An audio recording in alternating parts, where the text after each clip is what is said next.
video. Today I'm going to teach you how to use a skating spinner. If you don't know how to use one, do not think that this is supposed to be put on a rink in your bare foot. You can order these somewhere, and I don't know if you get pink, you just choose a color, and they can be a little bit, they do come like this, so yeah. But today I'm going to teach you how to do it.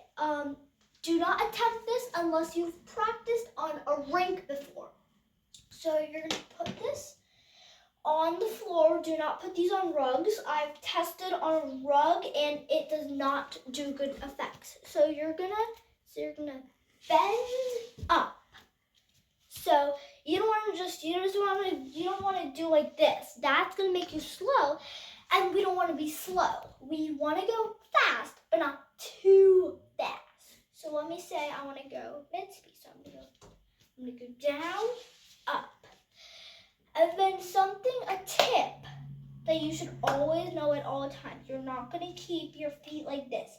If you keep your feet like this, if you don't pick it up at the right time, then this could hurt you.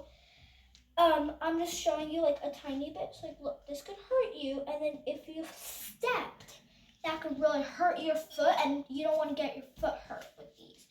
So let me show you how to do it now. Bend up. And then how you're gonna end, you don't need to end in your position. You just want to make sure that that you don't end like this.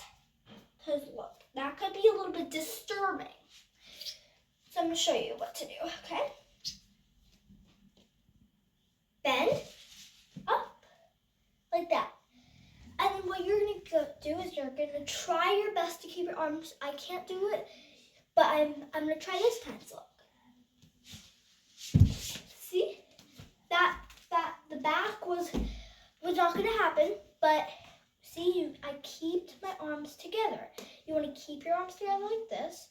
You're not just gonna keep them wobbling around. You don't want them. That is let's say not what you should be doing. This is how your arms should be. I'm just gonna go like slow, just like in the example of your arm. Okay guys, so one thing I want you guys to know, if you write with your right hand, you're going to put your left foot on this spinner. Sorry about that, that was a little bit of confusion. So if you write with your right hand, you're going to put your right foot. If you write with your left hand, you're going to put your left foot. I write with my right hand, so I'll put my right foot. The reason why we like to do this, well look. First of all, like, it doesn't feel right because I write with my right hand. It just doesn't feel right, you know. So, thanks for watching this video. Like, subscribe, share, and hope you guys have a good day.